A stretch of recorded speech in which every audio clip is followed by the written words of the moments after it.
রাতের ভয়, ভয় যেখানে জীবন্ত। তিনি লিখেছেন যে আমার নাম জাহিদ, আমি ঢাকা রেসিডেন্সিয়াল মডেল কলেজে এবার এইচএসসি পরীক্ষার্থী। আমি ভূত এফএম এর একজন রেগুলার লিসনার। আমি ঢাকার মিরপুরে থাকি।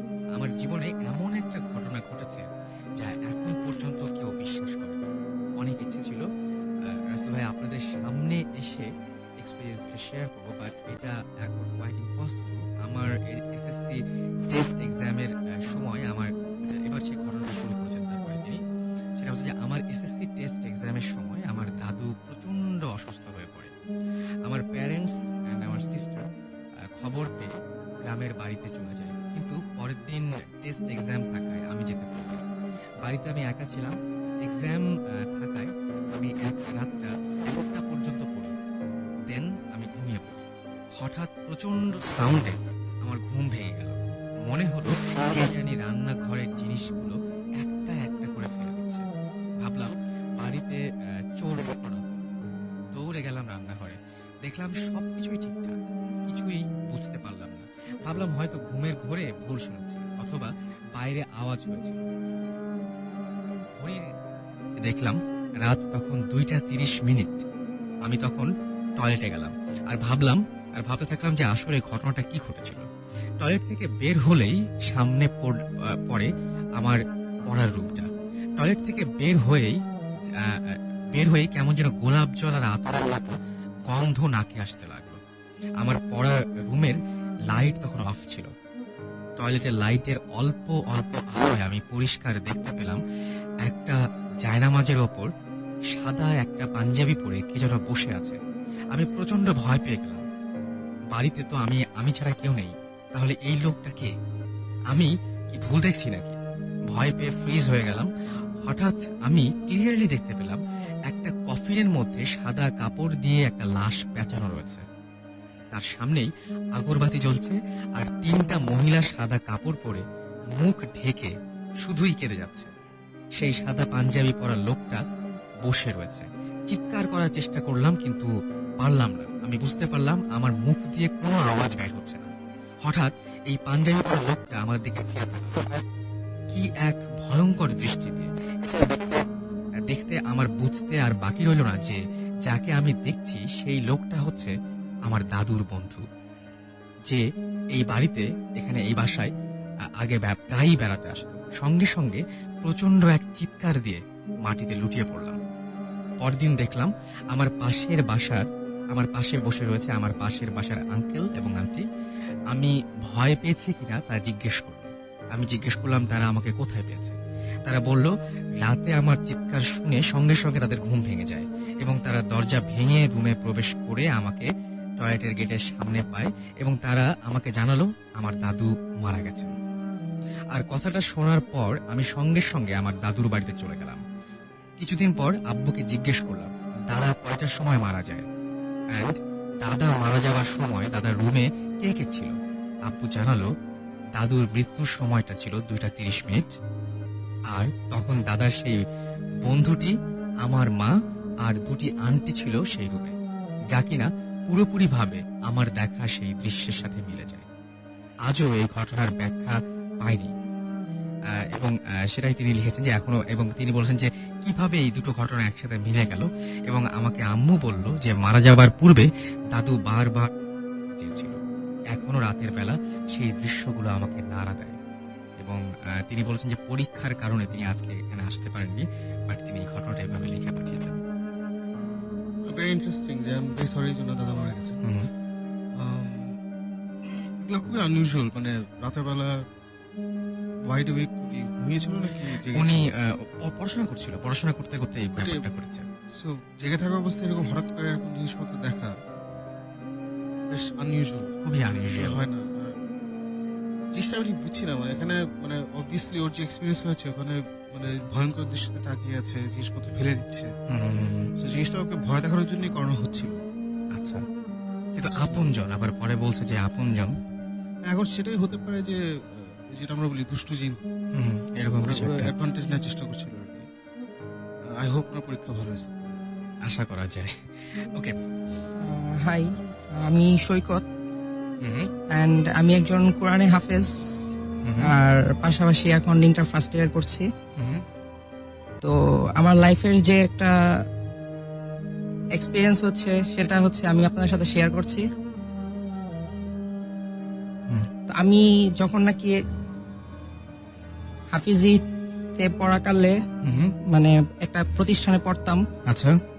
তো সেখানে পড়ার সময় তো আমাদের সেখানে পড়ার সময় ঘটনা এটা, একদিন রাতের বেলা আমি ঘুমিয়েছিলাম অ্যান্ড ঘুমানোর সময় আমি দেখছিলাম যে আমার স্বপ্নের মধ্যে ওকে। কয়েকটি কঙ্কাল আমাকে ধাওয়া করছে।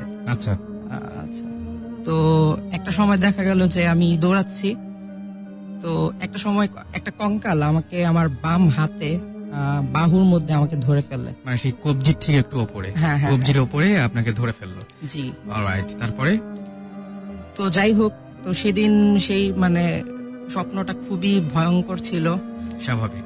অ্যান্ড পরের দিন যখন নাকি সকালবেলা আমি উঠি তখন আর কি আমার বাম হাতে সবচেয়ে মানে আমার লাইফের যেটা সবচেয়ে স্ট্রেঞ্জ ঘটনা সেটা হচ্ছে আমার বাম হাতে সেই 5টি আঙ্গুল যেখানে কঙ্কালটা ঠিক রাতে ধরছিল আমাকে, সেইখানে একদম পুরো ক্লিয়ার মানে 5টা আঙ্গুলের ছাপ বসেছিল।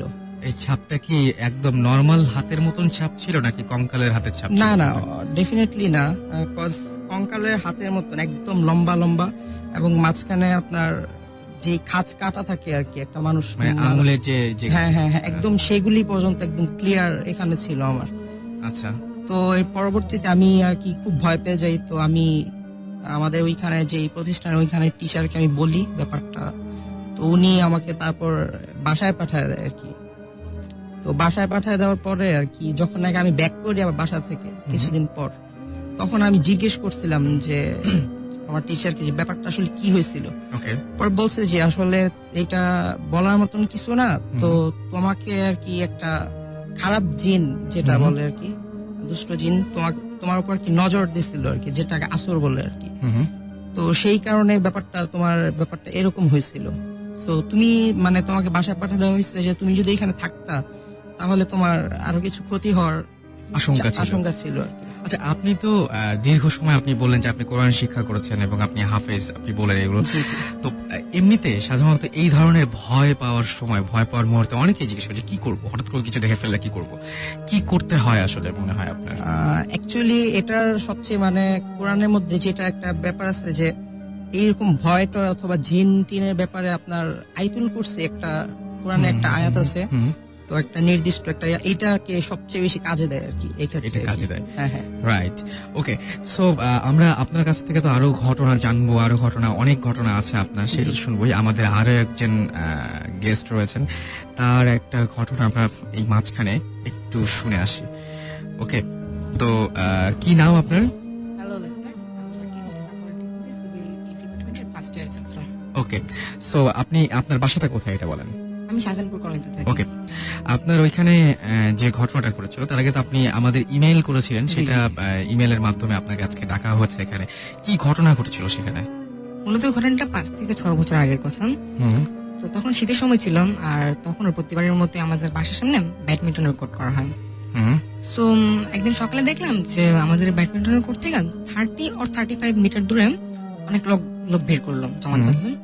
আমি একটু ইন্টারেস্ট ফিল করলাম, আমি যাই দেখে আসি কি হয়েছে। তো যা দেখলাম তা ছিল অনেকটা ওরকম, যেখানে একটা বাচ্চা ছেলের ডেড বডি পাওয়া যায়। ওকে, ডেড বডিটা মূলত কার ওটা কেউ জানে না, কোনো দাবিদার পাওয়া যায় না। পরবর্তীতে আমি ডেড বডি সম্পর্কে কোনো কিছু জানি না, এতটুকু হয়েছিলাম। আচ্ছা, এটা ছিল 5 থেকে 6 বছর আগের ঘটনা। ওকে, আমার মনে হয় ওখান থেকে ঘটনা শুরু। এবার একটু ক্লোজ করি, এটা হচ্ছে 2 থেকে 3 বছর আগের কথা। আচ্ছা, তখনও শীতের সময় ছিল, আর অ্যাজ অলওয়েজ আমাদের বাসার সামনে বড় ভাইরা ব্যাডমিন্টন কোর্ট করবেন। ওকে, সো কোর্ট করার জন্য তারা প্ল্যান করলাম, আর প্ল্যান অনুযায়ী কাজ হলো।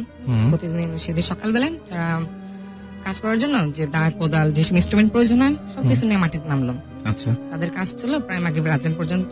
তো আজানের শেষে তাদের কাজ প্রায় শেষ হয়ে যায়। আচ্ছা, তাদের কাজ শেষে তারা করলো যে ইনস্ট্রুমেন্ট গুলি ছিল ওগুলি মাঠের পাশে রেখে তারা ওই রাতে খেলা শুরু করে। তারা চায় না যে একটু লেট করুক, রাতের প্রথম খেলা সব উত্তেজিত ছিল। They start there game. তো ভালো কথা, খুব প্রথমত ভালোভাবে খেলা চলছে। খেলার মাঝে দিয়ে হঠাৎ একটা ছোটখাটো বেশি না ঝগড়া বাঁধেন। ঝগড়াটা এত বড় হয় যে তারা শেষমেশ মারামারি করেন, আর ওইখানে অবগত একজন লোকের মৃত্যু ঘটে, একটা বড় ভাইয়ের মৃত্যু ঘটে। মানে একটা দুর্ঘটনা ঘটে আর দুর্ঘটনা, কি, জি জি দুর্ঘটনা। জি, মারামারিতে একটা দুর্ঘটনা ঘটে। তো যে বড় ভাই মারা যায় তাকে আমি খুব ভালোভাবে চিনি, হুম, আমাদের কলোনির এক বড় ভাইয়া, হুম, আর আমি খুব রেসপেক্ট করি তাকে। সো আমি ভাবলাম হইতে পারে, আর আমার বিষয়টা ইগনোর করা উচিত। আমি বিষয়টা ইগনোর করলাম। বাট ওই ঘটনার পর আমাদের কলোনিতে আমাদের ওই মাঠে আর বড় ভাইরা খেলতে দেয় নাই, যে ওই মাঠে তোরা ব্যাডমিন্টন খেলবি না, খেললে কোনো না কোনো একটা সমস্যা হয় প্রতিবারে। সো আমরাও ভাবলাম যে বড় ভাইরা মানা করছে, খেলা উচিত না। 2 থেকে 3 বছর গেল, তো লাস্ট 2010 ইয়ারের কথা। তখন আমি কোরবানিদের 2 থেকে 3 সপ্তাহ আগে আমি ভাবলাম যে আমাদের আবার নতুন করে নতুন উদ্যমে খেলা উচিত। হুম, তো আমি আমার ফ্রেন্ডরা মিলে প্ল্যান করলাম যে ওকে ফাইন, আমরা খেলবো, আমরা কোর্ট করবো। তো কোর্ট করার পর বড় ভাইরা না করলো যে তোরা খেলিস না, এখানে সমস্যা হবে। তো আমরা বড় ভাইকে বিলিভ করলাম যে ভাইয়া সমস্যা হবে না, জাস্ট বিলিভ আস। সো পারমিশন পাইলাম, খেলা শুরু করলাম। খেলার প্রথম রাত তেমন বেশি কোনো কিছু প্রভাব হয়নি, বাট 2 থেকে 3 দিন পরে, 3 দিন পরে যখন খেলা শেষে লাইট ঘুরছে বাসায় নিয়ে যাব, হুম, তখন মনে হতো যে ঠিক ওই জায়গাটাতে যেখানে বাচ্চা শিশু লাশ পাওয়া যায়, হুম, এখানে কেউ দাঁড়ায় রয়েছে। সামনে হচ্ছে লাইক শ্যাডো, বাট আমি তার ছায়া বুঝতে পারতেছি, তার অবয় বুঝতে পারতেছি, অন্ধকারে তার ফেস বুঝতে পারতেছি না। তাই বললাম কিছু না, আমার কল্পনা মাত্র, আমি ইগনোর করলাম বিষয়টা। এরকম 3 থেকে 4 রাত ঘটছে, আমি প্রতিবার ইগনোর করছি। কোরবানিতে আসলাম, আর প্রতিবারের মতো ওই কোরবানি নিয়ে তো আমরা মাস্তি করলাম, ফান করলাম। আর কোরবানি ঈদের রাত আমরা প্রায় রাত 12টা পর্যন্ত খেলছি। সো রাত 12টার পর খেলার পর লাইট যখন অফ করলাম, গোছালার পর মনে পড়লাম যার রাতে তো ভূতে ফেমাস, আমি তো অর্ধেক শোয়ের প্রায় অর্ধেক মিস করে ফেলছি।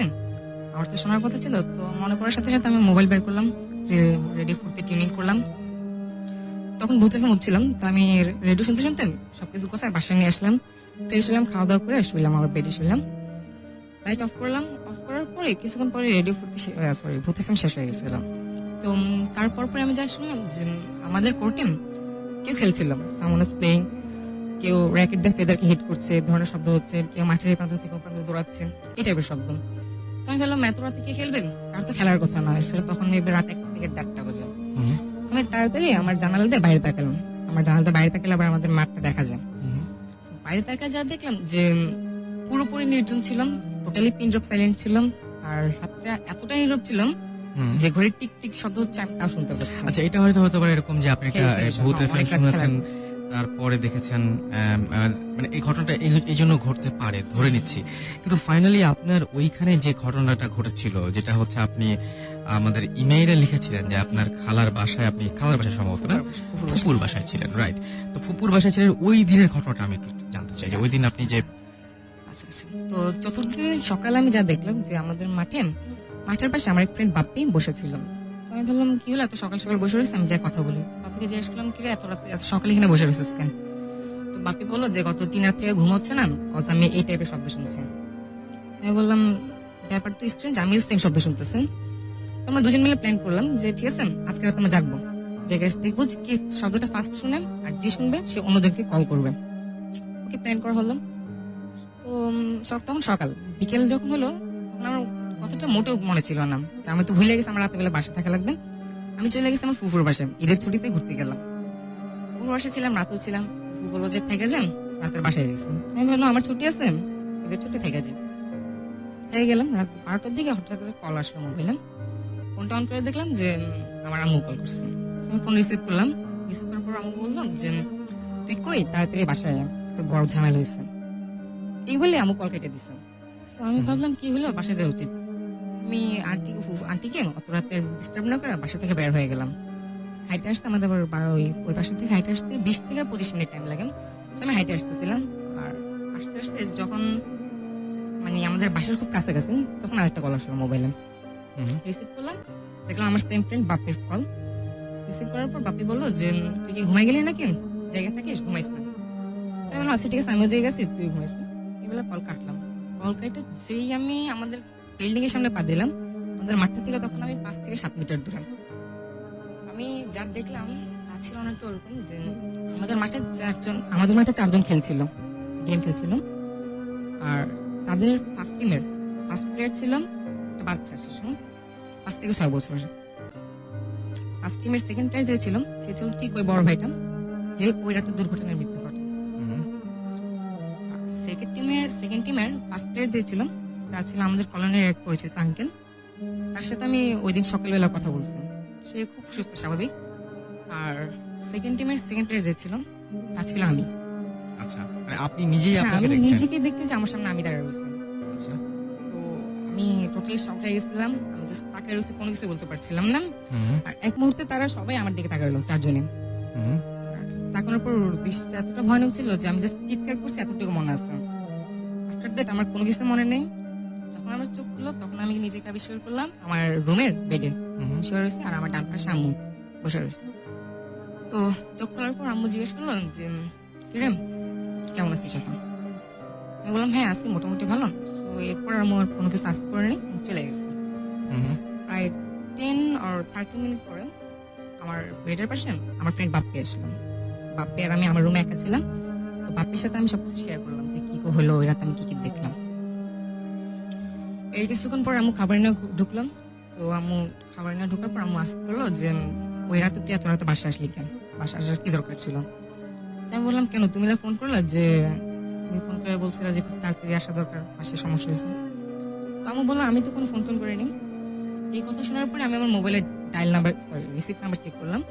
রিসিপ্ট নাম্বার চেক করে দেখেছি ওইখানে জাস্ট বাপির কল আছে, রাত 10টার পর থেকে জাস্ট বাপির কল আছে, আমার আম্মুর কোনো কল নেই। আর আমার ফোনটা লক করা, পাসওয়ার্ডটা লক করা, কারো এতটুকু সাবধানে যে আমার মোবাইলটা ওপেন করবেন। আমি বুঝি না কি হয়েছে। তারপর আমি আর বাপকে অনেকক্ষণ ভাবলাম যে কি করা যায়, আমার কি হয়েছে। তো তারপর আমরা ভাবলাম যা কোনো কিছু বের করতে পারিনি, বাট যা ভাবলাম যে এই ব্যাপারে নিয়ে কারোর সাথে ডিসকাস করা উচিত হবে না, শুধু শুধু মানুষের মনে ভয় ঢোকানোর দরকার নেই। অলরাইট। তার আগে আমাদের যে গেস্ট রয়েছেন তার আরো একটা ঘটনা রয়েছে। আচ্ছা, আপনার নামটা একবার বলবেন? জি, সৈকত। সৈকত, আপনার সাথে আরো কিছু ঘটনা ঘটেছিল, মানে আপনার সাথে না আপনার জানা আছে জি জি। এরকম ঘটনা ঘটেছিল, তো আর কি কি হয়েছিল একটু বলবেন? অ্যাকচুয়ালি আমি তো আগেই বলছি যে আমি হাফিজি হুম, পড়ছি, বুঝতে তো পেরেছি। যেখানে আর কি যে প্রতিষ্ঠানটার মধ্যে পড়তাম, তো এটা আমাদের মানে দেখা এক চোখে আর কি যেটা হচ্ছে। হুম, তো একবার আমরা সবাই ঘুমিয়েছিলাম আর কি হুম, বিছানায়। তো একটা সময় যে আমার 2টা বেড পরে আমার একটা ফ্রেন্ড তার খুব মানে বাথরুম চাপে আর কি হুম, যেটা, তো বাথরুম সে তার পাশের যে বেডে যে ছিল আমাদের আরেকটা ফ্রেন্ড, হুম, তো তাকে সে জাগায় আর কি আচ্ছা, যে দোস্ত একটু চল, আমার তো একটু বাথরুম চাপছে। তো সে আর কি তার মানে এই মানে 2 ফ্রেন্ড মিলে তখন আর কি বাথরুমে যায়। তখন এটা আপনার আনুমানিক 2:30টার দিকে maybe। তো যাওয়ার ফলে একটা সময় তো বলতেছে যে দোস্ত তুমি তাড়াতাড়ি করিস, তো ঘুমে পাইছে, একটু মানে ঘুমাইতে হবে। তো বলছে না ঠিক আছে আমি তাড়াতাড়ি চলে আসবো। ওকে, তো বাথরুমে ঢুকার পরে অনেকক্ষণ হয়ে গেছে, তো কোনো সারা শব্দ নাই। হুম, তো বাইরে থেকে চিল্লাইতেছে কিরে আর কতক্ষণ দাঁড়া রয়েছে, তো অনেকক্ষণ হইলো। হুম, তো তারপরও দেখে আর কি কোনো সারা শব্দ নাই। হুম, তো একটা সময় বলতেছে দেখ তুই যদি এখন মানে কথা না বলিস বা না বের হইস, তাহলে কিন্তু আর কি আমি উপর দিক দিয়ে তাকাবো। আর আমাদের তো ওইখানে মানে প্রতিষ্ঠানটার বাথরুম গুলি ছিল আপনার একটা সিরিয়ালে অনেকগুলি বাথরুম ছিল, আচ্ছা, এবং উপর দিক দিয়ে আপনার খোলা ছিল। খোলা ছিল। এটা সাধারণত স্কুল বা হ্যাঁ, হ্যাঁ, স্কুল, এরকম কলেজ। জায়গায় এরকমই থাকে। হ্যাঁ, হ্যাঁ। স্কুল কলেজে এরকমই And থাকে। আপনার যে দরজাগুলি, তো হ্যাঁ। দরজাগুলি যেহেতু কাঠের, তো ওইখানে পাড়া দিয়ে আপনার উপরে তাকানোর মতন একটা মানে একটা ব্যাপার ছিল আর কি। আচ্ছা, তো বলতেছে যে তুই তাড়াতাড়ি আর কি বের হ, নয়তো এই যে আমি উপর দিক দিয়ে তাকাইতেছি। হুম, তো এটা বলার পর অনেকক্ষণ কেটে গেছে, ওর কোনো সারা শব্দ নাই। আচ্ছা, এন্ড ও একটা সময় ও সত্যি সত্যি আর কি ওইখানে পাড়া দিয়ে উপরে তাকায়। হুম, আর উপরে তাকানোর ফলে আর কি যেটা হয় আর কি ও আর কি বিকট একটা চিৎকার দেয়। হুম, আর মানে যে চিৎকার বাইরে দেওয়ার- ছিল সে হ্যাঁ হ্যাঁ হ্যাঁ, বিকট একটা চিৎকার দেয়, মানে ভেতরে এমন কিছু দেখেছে অস্বাভাবিক যেটা সে ঠিক আসলে মানে নিতে সহ্য করতে পারেনি, পারে। সহ্য করতে পারেনি। রাইট। তো এর ফলে সে আর কি চিৎকার দিয়ে আপনার অজ্ঞান হয়ে যায় সেখানে আর কি একদম। আচ্ছা, তার চিৎকার ফলে আমরা সবাই আর কি ওইখানে দৌড়ে আসি, আমাদের টিচার আমরা সবাই দৌড়ে চলে আসি। হুম, তো আইসা দেখি যে সে এরকম আর কি পড়ে রয়েছে আর কি। আচ্ছা, তো তারপরে তাকে আর কি ধরাধরি করে নিয়ে যাওয়া হয়। আচ্ছা, তো তার জ্ঞান ফিরে আপনার 1 দিন পরে। হুম, এই ঘটনার একদিন পরে তার জ্ঞান ফিরে, এর মধ্যে তার কোনো জ্ঞান ফিরে নেই। হুম তো আপনার যেটা হয় যে আমরা কিন্তু জানি না যে আমাদের একটা ফ্রেন্ড এখনো মিস রয়েছে, মিসিং যেটা আর কি। আচ্ছা মানে যে যে ভেতরে ছিল হ্যাঁ হ্যাঁ, সে কিন্তু এখনো মিসিং আমাদের মধ্যে, সে এখনো, আমরা কিন্তু জানি না এটা ব্যাপারটা। খেয়াল করেনি কেউ। না না। ওকে। তো আপনার ও যখন নাকি ও যখন উঠছে, হুম আর মানে যখন আমার জ্ঞান ফিরছে, তখন আমরা ওকে জিজ্ঞেস করছি যে আরে কি হয়েছে তোর, মানে কি? মানে যে ফ্রেন্ডটা বাইরে ছিল সে যখন জ্ঞান ফিরলো তাকে জিজ্ঞেস করলো যে কি হয়েছিল তো। হ্যাঁ হ্যাঁ সেটাই। ওকে। তো পরে ও আবার চিৎকার করে বলতেছে যে মানে ওই ফ্রেন্ডটা কোথায় আর কি, নাম মানে যে ফ্রেন্ডটা ভেতরে ছিল আর কি, যেহেতু নাম বলছি না আমরা এই জন্য হ্যাঁ, গন্ডগোলটা হ্যাঁ, পাচ্ছে।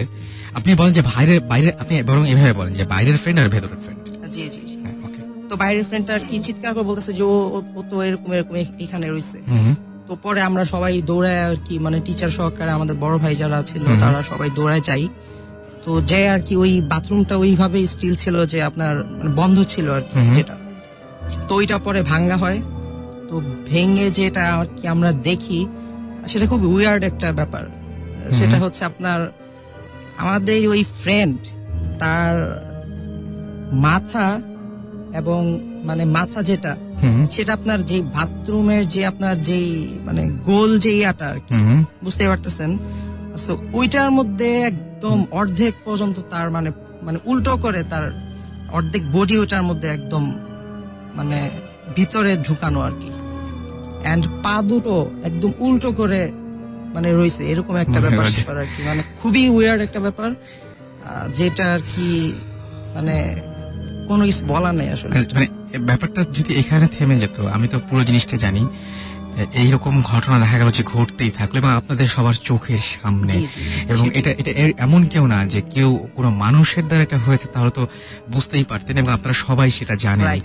এবং মানে আপনার কথাগুলো আমি বলছি আর কি। জি জি এবং আপনাদের সামনে একবার এই ঘটনাটা ঘটলো, জি, সেটা জি, একটু বলবেন। একদম চোখের সামনে, নিজ চোখের সামনে যেটা, আর and এটা মানে কোনো মানুষের পক্ষে এটা তো পসিবলই না, কোনোদিনই না এটা। ওকে। তো এটা মানে কিভাবে যে এটা মানে এক্সপ্লেনেশন আমরা দিব, এটা আর কি কোনো দেখা নাই আর কি যেটা। আচ্ছা, সেই ঘটনাটা হয়েছিল কোন একটা পুকুরের মধ্যে, না?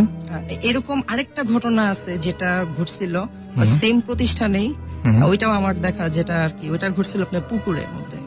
আচ্ছা, তো ওইটার ব্যাপারটা হচ্ছে যে আমরা যেটা সেদিন ছিলাম- সেম স্থানে, মানে হ্যাঁ, ওরকম হ্যাঁ, ওই- আশেপাশেই কোন হ্যাঁ, একটা হ্যাঁ, জায়গায় আর ওইখানেই কি। আর কি। আচ্ছা। তো আমরা ওদিন ছিল বৃহস্পতিবার আর কি। হুম তো বৃহস্পতিবার আর কি আমরা সবাই আর কি গোসল করতেছিলাম, তখন দুপুর আর কি। হুম দুপুরে আমাদেরকে যখন নাকি ছুটি দেয়, তখন আমরা মানে সবাই, ওইটা তো বিশাল বড় একটা পুকুর ছিল, তো মানে সবাই আর কি ঝাপঝুপ দেয় আর কি, মানে খুব মজা টজা করে আর কি, পুকুর সাঁতার টাতার কাটে। তো আমরা সবাই সাঁতার কাটতেছিলাম, তো আমাদের সাথে যে আমাদের একটা ফ্রেন্ড ছিল, হুম তো সেও আর কি সাঁতার কাটতেছিল আর কি। হুম তো একটা সময় সে আমরা বলতেছি যে আসলে দেখি মানে কে কতক্ষণ ডুব দিয়ে মানে পানির নিচে আর কি থাকতে পারে আর কি, ব্যাপারটা এরকম আর কি। তো জাস্ট ফান। তো আমরা যখন নাকি মানে ওই ফ্রেন্ড বলতেছে হ্যাঁ আমি অনেকক্ষণ পারবো এরকম, তো সে একটা সময় পরে ডুব দেয়। তো ডুব দেওয়ার পরে অনেকক্ষণ কেটে যায়, বাট সে আর উঠতেছে না ওইখান থেকে, ওই স্থান থেকে। তো পরে আমরা বলতেছি কি ব্যাপার, ও তো মানে এতক্ষণ তো থাকার কথা না। হুম তো পরে ও বলতেছে মানে আমরা সাথে বলতেছে যে কি কোনো ঝামেলা টামেলা হইলো নাকি। পরে সাথে সাথে আমরা আর কি ওইখানে যারা যারা ছিল বড় ভাই, তাদেরকে বললাম যে ব্যাপারটা এরকম হয়েছে। তো আচ্ছা। বলার পর আপনার মানে সবাই খোঁজাখুঁজি শুরু করলো। হুম তো তারপরও মানে ওকে পাইতেছে না আর কি। হুম তারপর আমরা টিচারদেরকে ব্যাপারটা জানাই। তো টিচাররা আরো বড় মানে আরো যারা ছিল তাদের সবাইকে একদম ওইখানে আর কি খোঁজার জন্য আর কি লাগায় দেয় আর কি। তো তারপরও আপনার এটা আর কি পাওয়া যাচ্ছে না তাকে আর কি, ওই ফ্রেন্ডটাকে আর কি। আচ্ছা। তো একটা সময় আর কি টিচাররা বাধ্য হয় যে মানে আপনার ফায়ার সার্ভিসকে জানাইতে, এন্ড সেখান থেকে আপনার ডুবুরি আসে আর কি। হুম তো ডুবুরি আসার পরে আপনার যেইখানে ও ডুব দিছে, হুম ওইখানে তাকে আর পাওয়া যাইতেছে না। তো ডুবুরির আশেপাশে যে পুকুরটা বিশাল বড় ছিল, তো আপনার ওইখানে আপনার ডুবুরিরা অনেক খোঁজাখুঁজি শুরু করে, এন্ড খোঁজাখুঁজির একটা পর্যায়ে তাকে একদম মধ্যে আপনার পাওয়া যায়, এবং সেই ব্যাপারটাও একদম আগেরটার মতনই সেম, যেটা হচ্ছে আপনার তার মাথা উপর হুম আর পা দুটো উপরে, and তাকে একদম অর্ধেক পর্যন্ত মাটির যেই পুকুরের তলদেশ সেটার মধ্যে একদম ডাবায় রাখা হয়। So আপনি নিশ্চিত যে Yeah, এটা- yeah, এই দুইটা মানে আমাদের চোখের সামনে ঘটনা এবং হয়েছে। এবং- এবং এটা হচ্ছে যে মানে কোন প্যারানর্মাল ব্যাপার স্যাপার, তার মানে আপনি আপনি নিজেও বলছেন যে আপনি জিন বিশ্বাস করেন, Sure. তো হতেই পারে এরকম ঘটনায় যাব। আই থিঙ্ক রেজা একটা ইন্টারেস্টিং ঘটনা নিয়ে আসছে। ওকে, তো রেজা ভাই প্লিজ। জি অ্যাকচুয়ালি ঘটনাটা আমার ঠিক না, আমার একটা ফ্রেন্ড, তার নাম হচ্ছে তাবিবা। সে ধানমন্ডিতে থাকে। তো স্টোরিটা জেনারেট করেছে এবার যে গতকাল আমি চিন্তা করছি যে আমি ভূত এফএমে আসবো, আমার কিছু বলার থাকবে না, রাসেল ভাই তখন কি ভাববে আমাকে নিয়ে। আচ্ছা, তো তখন আমার ফ্রেন্ড তাবিবা আর কি আমার সাথে ছিল, তো সে আমাকে বলতেছিল যে কি চিন্তা করো, তো আমি বললাম এরকম শোতে যাবো, কি করা যায় কি। তো বলে আচ্ছা আমাকে নিয়ে বলবো। হ্যাঁ, তো তার বাসা ধানমন্ডি 28 নম্বরে থাকে ও। আচ্ছা, তো তার বাসায় আর কি অ্যাপারেন্টলি তাদের বংশধর থেকেই জিন ইনভলভ ছিল as far as I know।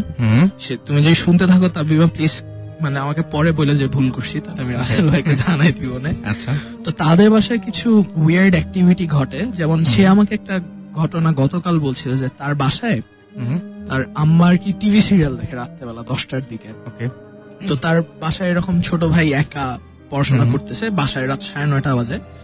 তো তার রুমটা মনে হয় একটু আলাদা ছিল মেইন ডোরের থেকে। ওকে, তো সে পড়াশোনা করতে করতে শুনলো যে বাসায় আম্মা টাম্মারা আসছে, তো সে আর বের হয় নাই। এবং মানে কিছুক্ষণ পর সেই টিভি সিরিয়ালও শুনলো যে একজন টিভি সিরিয়াল দেখছে, সে সবই শুনছে এন্ড এভরিথিং। 12:30টার সময় তার আম্মা ফোন দিছে তাকে। তো সে রুমে তখন এরকম একটা কিছু ঘটনা, বা 12:30টার সময় আম্মার সাথে তার যোগাযোগ হয়েছে, তার আম্মার সাথে। তখন দেখলো যে তার বাসায় অ্যাকচুয়ালি কেউ ছিল না, 12:30টায় তারা সব তার আম্মারা বাসায় এসেছে। তো তখন সে আর কি একটু অবাক হয়ে আম্মাকে বলছে যে আম্মা তোমরা এতক্ষণ কই ছিলা মাত্র এই। আমরা তো মাত্র বাসায় আসছি, আমরা তো বাইরে ছিলাম। সে কিছুতে এটা বিশ্বাস করছে না, সে বলছে তুমি কি আমাকে ভয় পাওয়ানোর চেষ্টা করছো, এরকম কিছু। তো সবচেয়ে মজার বিষয় তার আম্মা অবাক হয়েছে, নর্মালি তার ওই ভাইয়াটা সিরিয়াল দেখে না। যখন তার আম্মা সিরিয়াল দেখতে রাত্রেবেলা বসছে, তার ভাই সব বলে দিচ্ছে এটার পরে এটা হয়েছে, এটার পরে এটা হয়েছে, কাহিনীগুলি বলছে। তখন তার আম্মা বলল যে তুমি জানো কেমন? আমি বলতেছি যে তোমরা বাসায় ছিলা, কিন্তু তোমরা বলছো তোমরা ছিলা না। এরকম আর কি ঘটনাটা, যে সে শুনেছে তার আম্মা বাসায় আছে সবকিছুই, কিন্তু পরে রাত 12:30টার দিকে তার আম্মার অ্যাকচুয়ালি বাসায় এসেছে, অথচ বাসা পুরা খালি ছিল। সে পুরা বাসায় এতক্ষণ সবার সাথে ছিল, সবার সাথেই ছিল, বাট পরে যখন 12:30 তার আম্মা আসছে তখন সে আর কি মিলাতে পারছে না অ্যাকচুয়ালি কাহিনীটা কি ঘটেছে। তখন আমি অনেক ছোট, বয়স 7 কি 8। আমি রাতের বেলা যখন ঘুমাতে যেতাম, প্রায় প্রতি রাতে যেটা করতো সেটা হচ্ছে যে তার মাঝে কেউ, তার মনে হয় যে তার রুমের মাঝে কেউ হাঁটছে, এবং স্পষ্ট ভাবে শুনতে পেত সেই শব্দটা, খালি পায়ে হাঁটার শব্দ। মারাত্মক ভয় পেত সে, এবং সে বলছে যে সকালে আম্মুকে যখন বলতাম, আম্মু বলতো ওই সব কিছু না, এভাবেই রাতগুলো কাটতে শুরু করে। একবার একটা ভয়ঙ্কর ব্যাপার ঘটলো, সেটা হচ্ছিল শীতের রাত, এবং তার রুমে ফ্যান বন্ধ ছিল। রুমের ডিম লাইট 2-3 দিন ধরে ফিউজ হয়ে গিয়েছিল, এবং চারপাশ ছিল একদম পুরোপুরি নিশ্চুপ, মানে একদম কোনো ধরনের কোনো সাউন্ড ছিল না। হঠাৎ তার ঘুম ভেঙে যায়, এবং তখন সে দেখে যে হঠাৎ করে মানে প্রচন্ড গরম লাগতে শুরু করে। এটা হচ্ছে শীতের দিনে গরম লাগতে শুরু করে, এমনকি তিনি বলছেন যে আমি মানে গরমে ঘেমে গেলাম পুরো, এরকম একটা অবস্থা হলো। এবং এরপরে যা দেখতে পেলেন তা হচ্ছে প্রথমে দেখে তিনি অবাক হলেন, দেখলেন যে রুমে কেউ একজন ঢুকলো, তার হাতে একটা মোমবাতি, এবং মোমবাতির আলোটাতে সে হচ্ছে আবছা দেখতে পেল লোকটিকে। এবং তিনি বলেন যে এর আগে সেই লোকটিকে সে কখনো দেখেনি। মোটা সোটা একজন লোক, এবং তার পরনে ছিল কেমন একটা রঙের কাপড়। এটা তিনি বলেছেন কালো না ছাইও না, মানে কেমন ময়লা টাইপের একটা কাপড়, এরকম ধরনের কাপড় পরা ছিল তার, এবং কাপড়ে কোনো শেপ ছিল না, সারা শরীরে কাপড়টা পেঁচানো ছিল, এবং সেটাই তিনি যেটা দেখেছেন আর কি। এরপর সেটা তিনি তার রুমের মাঝ বরাবর হাঁটতে শুরু করলো, বেশ কিছুক্ষণ তার দিকে তাকিয়েও থাকলো, এবং কিন্তু তাকে চিনতে পারলো না। এরপর ভয়ে তিনি বললেন যে আমি মুখে কম্বল দিয়ে দীর্ঘ সময় শুয়েছিলাম, প্রায় 15-20 মিনিট পর কম্বল সরিয়ে দেখলাম কেউ নেই।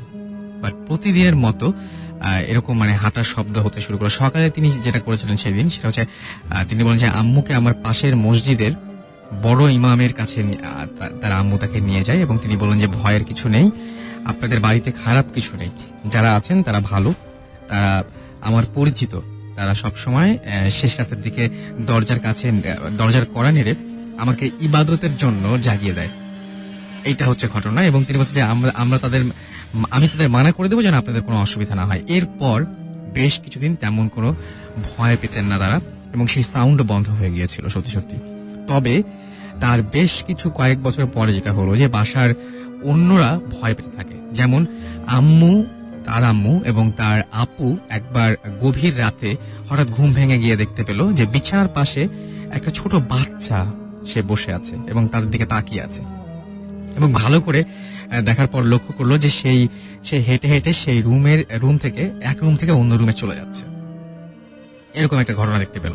এরপরে দেখা গেল যে হঠাৎ করে তিনি বললেন যে আমি আর আমার ভাইয়া একদিন একই বিছানায় ঘুমাই, এবং একদিন এরকম হলো যে তার ভাইয়া হঠাৎ করে ঘুম ভেঙে যায় এবং তার হাত কাঁপছে, এবং তিনিও তার হাত দেখতে পেলেন, এবং হাতে দেখতে পেলেন যে 2টা কামড়ের চিহ্ন তার হাতে, কামড়ের দাগ ছিল। ভাইয়া হঠাৎ করে ঘুম থেকে ওঠার পরে হাতটা দেখলেন যে এরকম কামড়ের একটা দাগ, এবং এর কিছুদিন পরে এই ঘটনা তার আম্মুর সাথেও ঘটলো, এবার কামড়ের দাগ পায়ে। সুতরাং একটা মানুষের একটা পা কামড়ানো আসলে সম্ভব না, নিজে নিজে ঘুমের মধ্যেও কামড়ায়। তো প্রকৃতপক্ষে তিনি বললেন যে আমাদের বাসাটা অনেক পুরনো, এটি 71-এর দিকে মানে ওই সময়ের বাড়ি। অনেকেই এই বাড়িতে অনেক কিছু দেখতে পায়, এগুলো বলা ঠিক হবে নাকি আমি কনফিউজ, তাই আপাতত বললাম না। তার নাম হচ্ছে হাসনাত, এবং তিনি নাসিরাবাদ চিটাগং থেকে আমাদের এই ইমেলটি করেছেন। আমার কাছে একটা ঘটনা আছে, সেটা হচ্ছে যে তিনি আমাদের এখানে ইনি এসেছিলেন এর আগেও। তার নাম হচ্ছে কায়সার রহমানি, যিনি কিনা রহনপুরের থেকে এসেছিলেন, এবং তিনি আজিজ সুপার মার্কেটে থাকেন। তো তিনি একটা ঘটনা বলেছেন, ঘটনাটা অন্যরকম। তিনি বলছেন আমি যে ঘটনাটা লিখছি তা আমার জীবনের নয়, কিন্তু তা আমার খুব পরিচিত মানুষের জীবনে ঘটেছে। ঢাকা থেকে অনেক দূরে বাস করায় তারা অনুষ্ঠানে আসতে পারবেন না, কিংবা সে আগ্রহও তাদের নেই। যেহেতু অন্যের ঘটনা, তাই তাদের নাম ও ঠিকানা সঙ্গত কারণে রাখছি না। একদম ভৌতিক প্রোটোকল। সেটাই। তবে ভৌতিক টিম যদি তাদের ঘটনার ব্যাপারে আগ্রহী হয়, তবে আমি তাদের সাথে সাক্ষাৎ করিয়ে দিতে পারবো। Thank you. ওকে। তো ঘটনাটি আমার নয়, এটা আবারও তিনি বলেছেন, এবং তিনি বলছেন আমাদের রহনপুরের একটি সিনেমা হলের এক নাইট গার্ডের ঘটনা এটা, এবং আমাদের বাড়ি মসজিদের পাশে হওয়ায় আমি এই ঘটনাটি খুব কাছ থেকে জানতে ও দেখতে পেয়েছি। 1997 সালের দিকে রহনপুর একটি স্থানে 15 থেকে 20টির মতো তাল গাছের সারি ছিল। ঠিক তার পেছনে একটা পুকুর ছিল, যা এখনো আছে, শুধু তাল গাছগুলোর সংখ্যায় কমে গেছে। ওই সালের কোনো একদিন সিনেমা হলের সেই নাইট গার্ড তার হলের ডিউটি শেষ করে সেই তালগাছ সংলগ্ন সেই পথ দিয়ে বাড়ি ফিরছিল। তখন প্রায় রাত 12:30। নাইট গার্ড ওই পথ দিয়ে যাওয়ার সময় দেখতে পেল যে তাল গাছের নিচে 2জন ছোট বাচ্চা তারা ঝগড়া করছে। নাইট গার্ড একটু অবাক হয়, এবং এত রাতে এখানে ছোট বাচ্চা কেন, আর মারামারি বা করছে কেন? তো বাচ্চাগুলো দূর থেকে তাদেরকে বাচ্চার মতো দেখালেও কাছে গিয়ে দেখতে পান তারা যে সবাই বামুন আকৃতির, উচ্চতা খুব বেশি হলে 2 ফুট। তো তিনি ওই 2 বাচ্চাকে মার দিয়ে সেখান থেকে সরিয়ে দেন। নাইট গার্ড বাড়ি চলে যাওয়ার জন্য হাঁটতে থাকেন। কিছুক্ষণ পরে দেখা যায় দূর থেকে 50 থেকে 60 জন ছোট ছোট বাচ্চা তার দিকে দৌড়ে আসছে, এবং বাচ্চাগুলো তাকে ঘিরে ধরে এবং তাকে মারতে থাকে। তারা এত শক্তিশালী ছিল যে তাদের মার খেয়ে নাইট গার্ড বেশ কয়েক হাত দূরে ছিটকে পড়েছিল, এবং তার হাত ভেঙে যায়, পুরো শরীর রক্তাক্ত হয়ে যায়, অজ্ঞান হয়ে যায় সে। তা যখন জ্ঞান ফিরল তখন সে কথা বলতে পারছিল না, অর্থাৎ বোবা হয়ে গিয়েছিল। আমাদের বাড়ি মসজিদের পাশে হওয়ায় আমি সকালবেলা দেখলাম তিনি ইমাম সাহেবের কাছ থেকে পানি পড়া নিচ্ছেন। আমি ইমাম সাহেব এবং অনেক পরে নাইট গার্ডের কাছ থেকে ঘটনা জানতে পারি। মানে তখন সে নিশ্চুপ হয়ে গেছিল, একদম কথা বলতে পারছিল না সঙ্গত কারণে। এরপরে তিনি বলছেন যে একই গ্রামের নদীর ধারে একটি বাগান দিয়ে প্রায় রাত 12টার দিকে কাজ সেরে ফিরছিল খালেক, এটা তার ছদ্মনাম। এবং তিনি বলছেন যে একইভাবে সে সামনে খুব খাটো 2জন মানুষকে দূর থেকে দেখতে পাচ্ছিল, এবং বাচ্চাদের মতো তাদেরকে দেখায়। খালেক তার পাশ দিয়ে যাবার সময় খাটো মানুষগুলো তার কাছে আসে এবং তার গলা চেপে ধরে। খালেক তখন দোয়া পড়তে শুরু করলে খাটো মানুষগুলো অদৃশ্য হয়ে যায়, এবং তারপর খালেক 2 দিন কথা বলতে পারেনি। ঠিক আগে যেরকম এরকম কিছুদিন বোবা হয়েছিল ওরকম একটা অবস্থা আর কি। ওপরে 2টি ঘটনা যে ব্যক্তির সাথে ঘটেছে, এবং একজন থেকে আরেকজন অনেক দূরে থাকেন, এবং পেশাগত জীবনেও তারা আলাদা আলাদা পেশায় নিয়োজিত। এটা তিনি বলছেন যে আলাদা আলাদা, মানে দুজন দুই ধরনের কাজ করেন এবং তারা দুজনে এখনো আল্লাহর রহমতে সুস্থ মতোই বেঁচে আছেন। এই ঘটনায় দুজনের জীবনে ঘটেছে, এর কোনো ব্যাখ্যা নিজেও দিতে পারেননি, অন্যরাও না, মানে তারা কিছু বলতে পারেনি। যা রহস্য হয়তো তা কোনোদিনই উদ্ঘাটন হবে না। বাচ্চাগুলো আসলে কে, কোনো জিন, ভূত, নাকি কোনো গ্রহের প্রাণী? মানে এই যে ঘটনাগুলো। আচ্ছা, বেসিক্যালি আমরা এবার একটা খবর পেলাম যে একটা বাসায় একটা রুম আছে, যে রুমে যে ঘুমায়,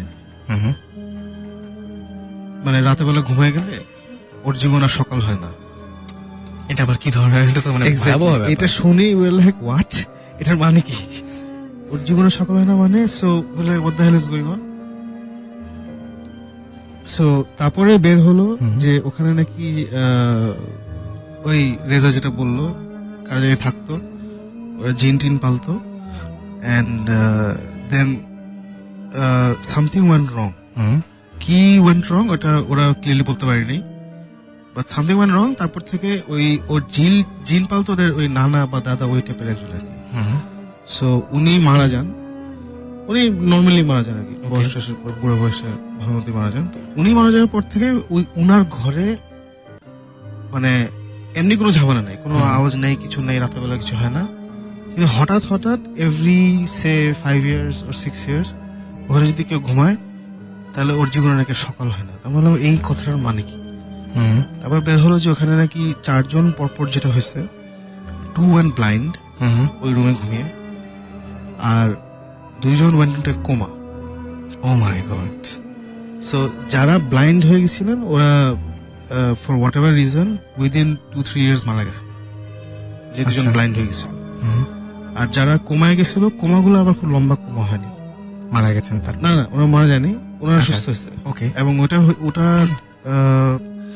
ভেরি শর্ট কোমা, সে একদিনের কোমা বা 2 দিনের কোমা।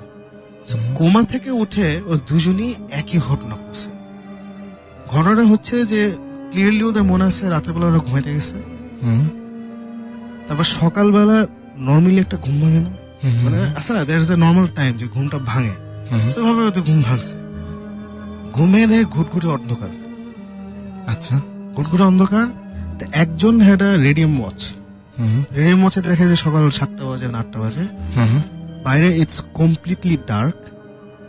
এবং ওই এটা মানে যখন এই ঘটনা ঘটেছিল তখন ইনফ্যাক্ট এখনো বাসার আশেপাশে অত লাইট নেই, একটু মফস্বল টাইপের জায়গায়, সো কম আলো টালো আছে। তো ও দেখে যে সকাল মানে সম্পূর্ণ অন্ধকার, জানলা বাইরে নেই, কিচ্ছু দেখা যাচ্ছে না, একটা লাইটও নাই, কিছু নাই, কোনো বাসার সাথে দেখা যায় না। সে বাসা থেকে নাকি বের হয়েছে সম্পূর্ণ অন্ধকারে, একটু মানে চাঁদও নাই, মানে কিচ্ছু নাই, মানে হালকা নাকি তারার আলো, প্রচন্ড মেঘলা, মানে ক্লিয়ারলি কিছুই দেখা যাচ্ছে না। সো সে অন্ধকারে পুরো বাসা নাকি খালি, ওখানে তো ও একা থাকতো না, ফ্যামিলি থাকে, কাউকে সে খুঁজে পায় না, কিছু না।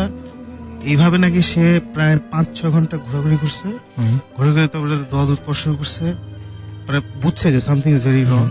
দোয়া দুধ পড়ে টড়ে তারপরে আবার টায়ার্ড হয়ে ঘুমাইছে। ও বাসায় আবার কোনো খাবার টাবার কিছু নেই, আচ্ছা, নাথিং ইজ দেয়ার। ঘুমায় টুমায় এই আবার ঘুমাইছে, ঘুম থেকে উঠছে যখন তখন কোমা থেকে উঠছে।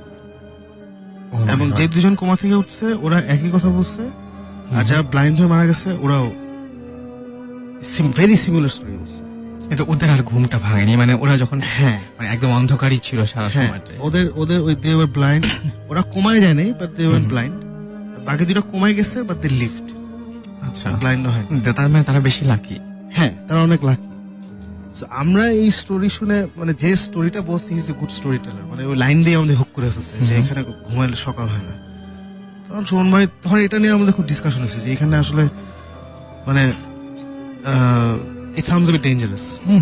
যে একটা হচ্ছে ডেঞ্জারাস, একটা হচ্ছে যে এই ঘটনাগুলো হয়েছে in a span of 5-6 years। এমন না যে আমরা ওখানে যাবো কিছুটা হবে, এটা কিছু নাই। আর ওখানে এখন ওই বাসাতে বেসিক্যালি একটা কেয়ারটেকার থাকে, ও আবার বাইরে থাকে, ও ভিতরে থাকে না, ওই ফ্যামিলি বিদেশ চলে গেছে।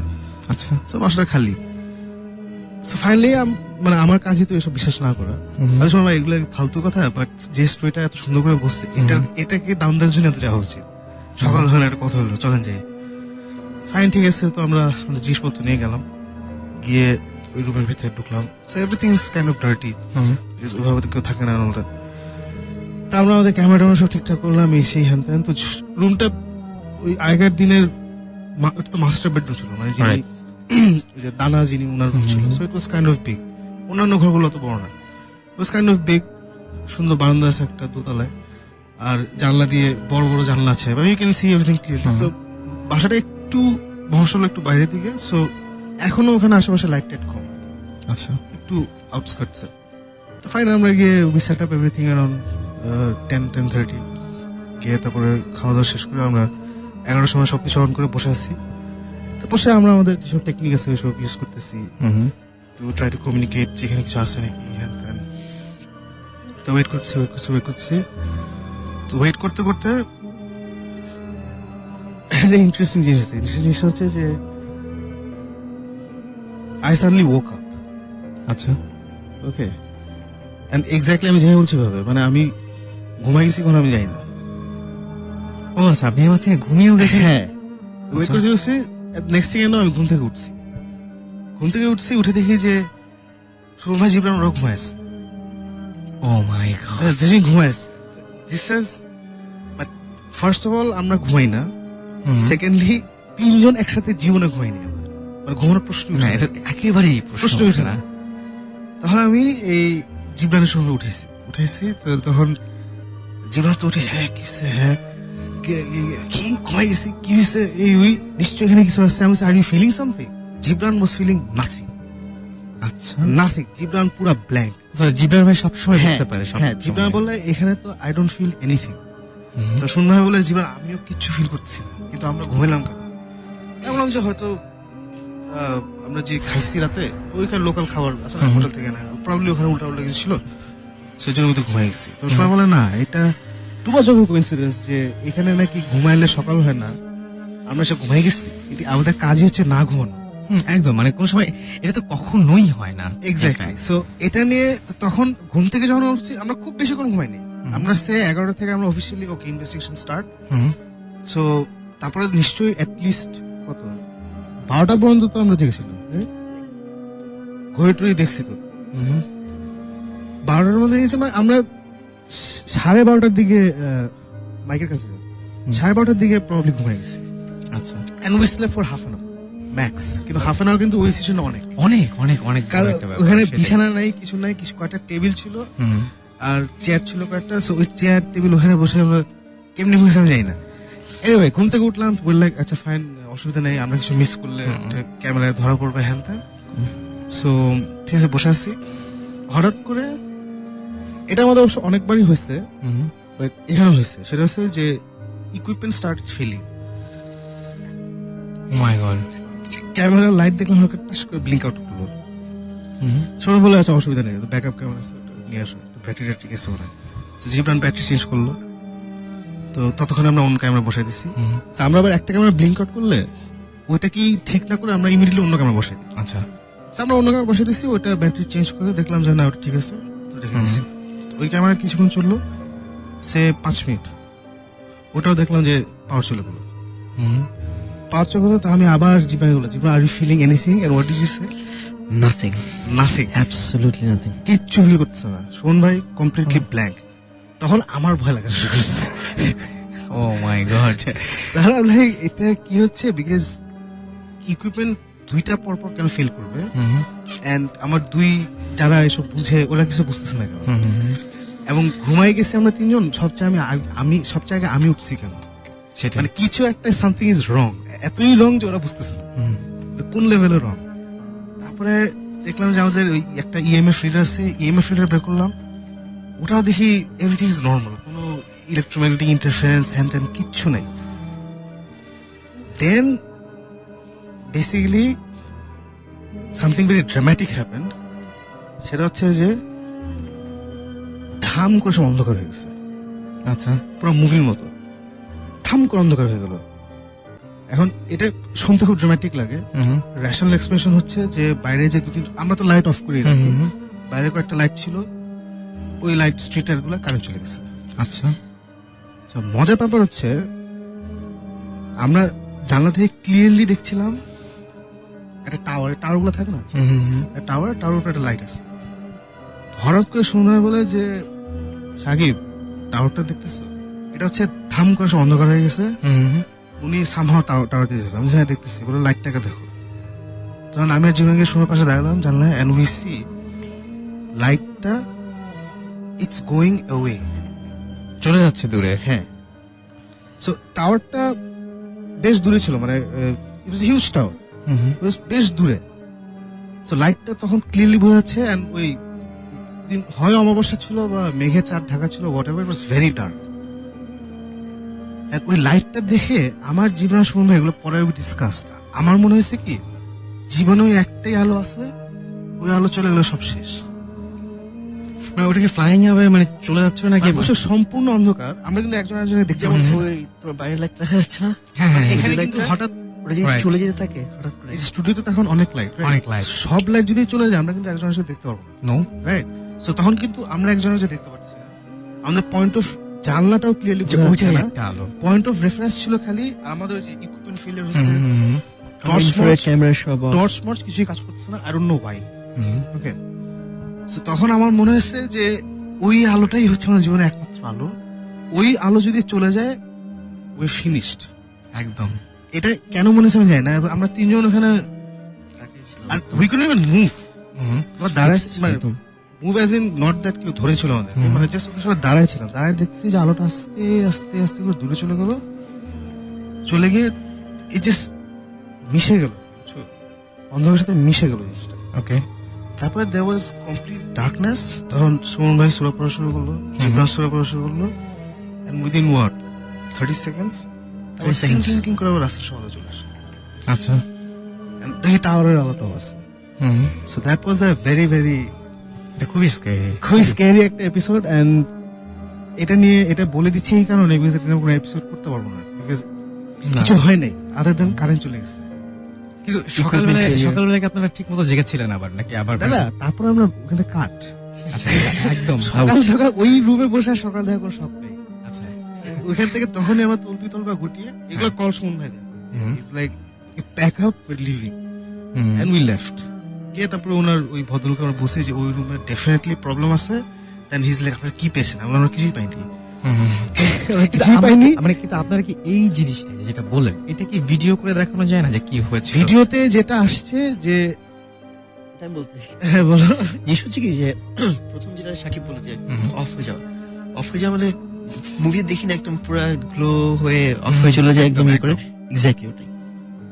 আমি suppose to be the tech guy, আমার ক্যামেরায় আই কুডন্ট এক্সপ্লেইন যে আমার ক্যামেরা ব্যাটারি গেল, কিন্তু আমার ইনফ্রারেড হচ্ছে সেপারেট একটা মেশিন, ওটার লাইট অফ হয়ে যাওয়া ইজ ভেরি মানে অড। কিন্তু আমাদের ঘুমানোটা খুব সুন্দর আসছে, কিন্তু হ্যাঁ, ঘুমানোটা খুব ঘুমানোটা খুব এটা আমরা পরে আমরা রিভিউ করছি। ঘুমানোটা হচ্ছে যে আমরা আমাদের ওই আড্ডাটা মারতেছি, আড্ডা ঠিক না, ওই স্পিরিটের সাথে কমিউনিকেট করার চেষ্টা করছি, হ্যান ত্যান কোয়ার্টার, তারপরে করতে করতে টায়ার্ড হয়ে গেছি, হয়ে বসছি এক জায়গায় বসে একটু হালকা কথাবার্তা হচ্ছে।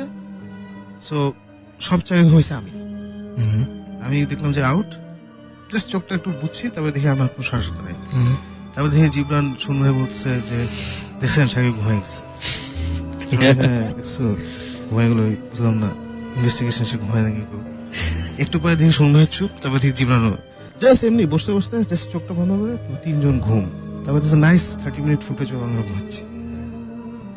ও মাই গড, তার মানে একদম কিচ্ছুই পাওয়া যায়নি, কিন্তু যা পেয়েছেন সেই ঘটনাটা মানে আমার কাছে যেটা মনে হয় যে এই জিনিসটাই ড্রামা যে মতো করে আর কি এই জিনিসটা যদি প্রেজেন্ট করা যায় অনেক ভালো লাগে। ওইটাই মানে এটা নিয়ে অনেক এই যে মানে আমি এটা শেয়ার করছি বিকজ এটা ডেফিনেটলি সিজন 1 এর মধ্যে দেখাবো না, বিকজ এটা ইনভেস্টিগেশনটা যেমন বলতে যত মজা আর দেখাতে আসলে তো মজা না। আমাদের একটা জিনিস আছে কি যে আমরা ইনভেস্টিগেশন যখন দেখাই ইটস অ্যাকচুয়াল ইনভেস্টিগেশন, এটা কোনো ড্রামাটাইজ করা হয় না।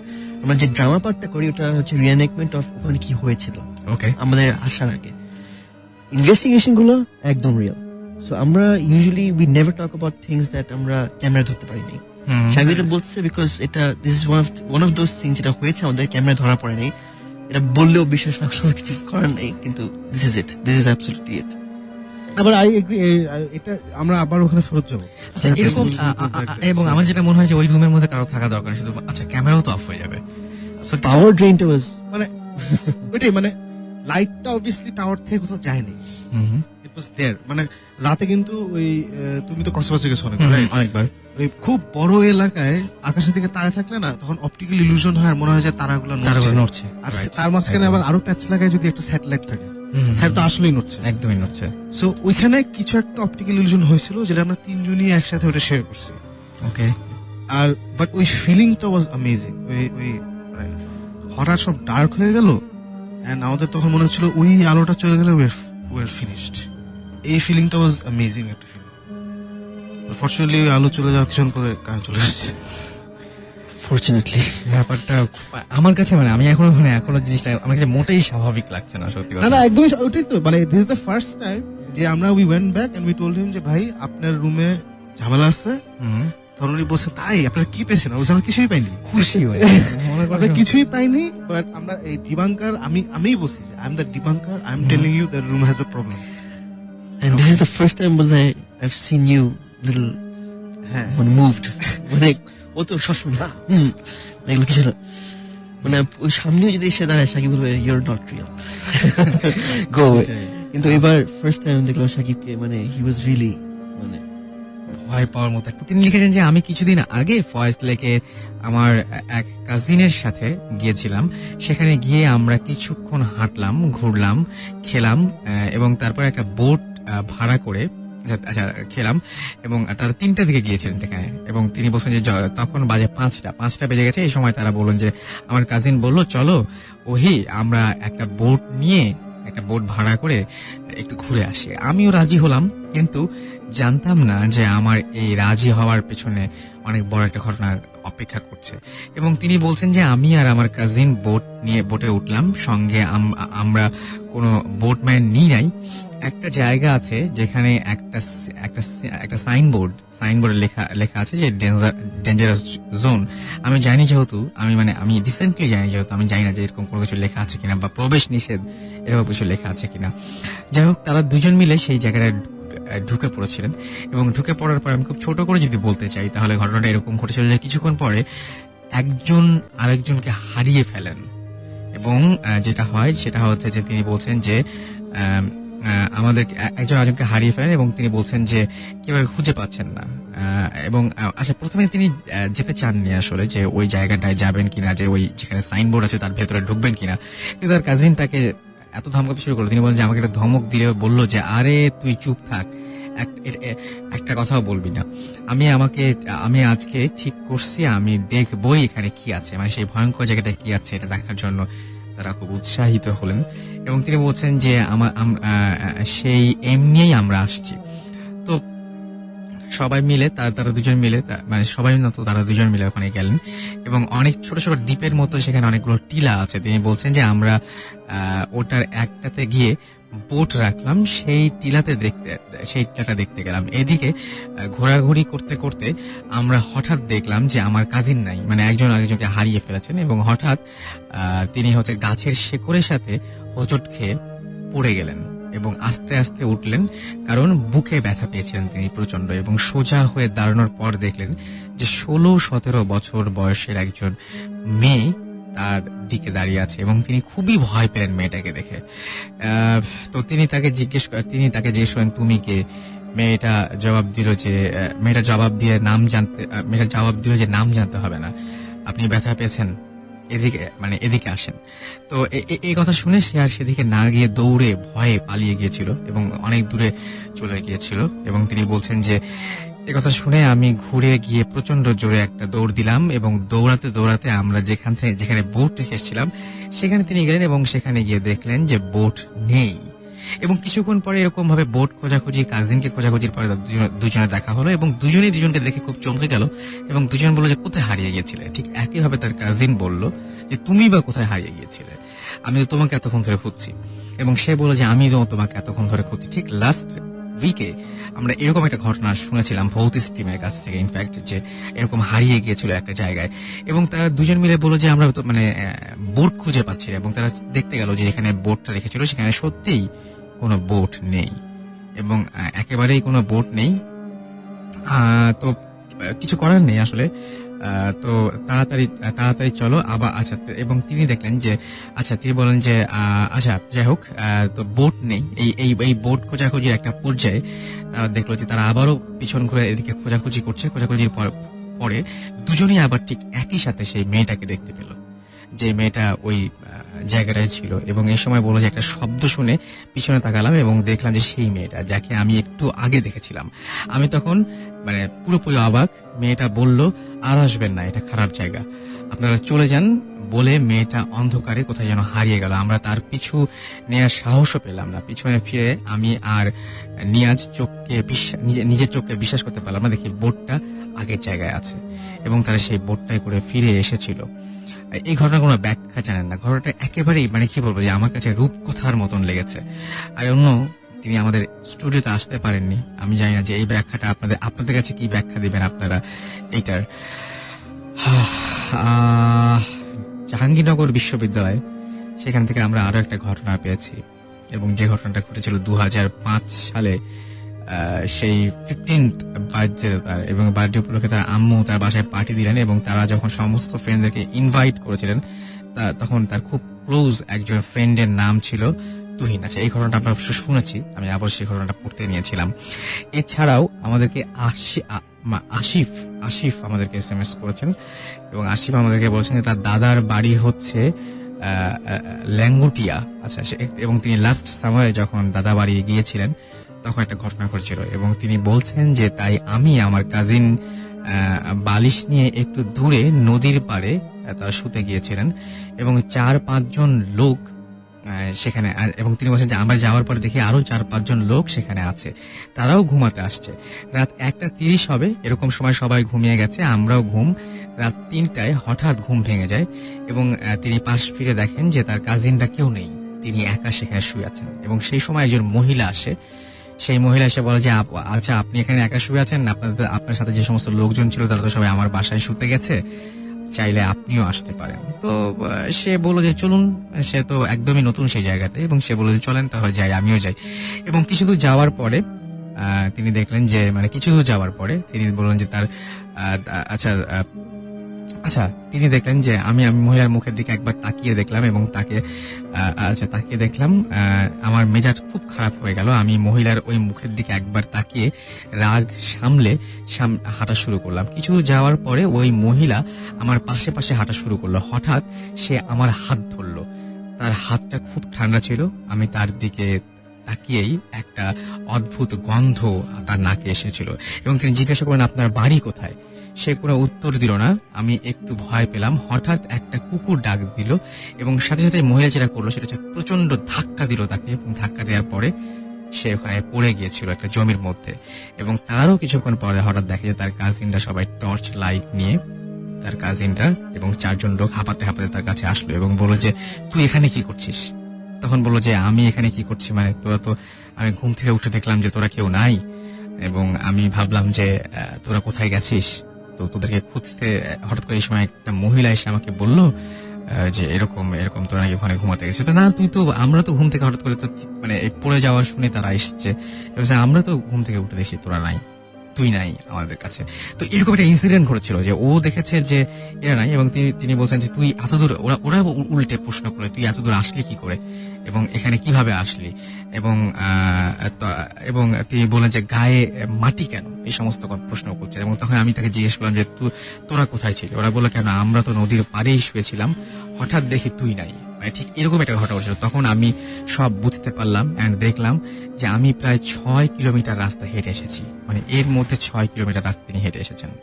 বাট এত তাড়াতাড়ি এত দূর আসার পরেও তিনি একটুও হাঁপাননি, এবং তখন আর দেরি না করে সোজা তিনি বাড়ি চলে গিয়েছিলেন, এবং ঘুম থেকে উঠেই তিনি বরিশাল চলে আসেন। সেই গ্রাম থেকে সরাসরি চলে আসেন বরিশালে। এই ঘটনাটার কোনো ব্যাখ্যা আমার কাছে ইনফ্যাক্ট নেই।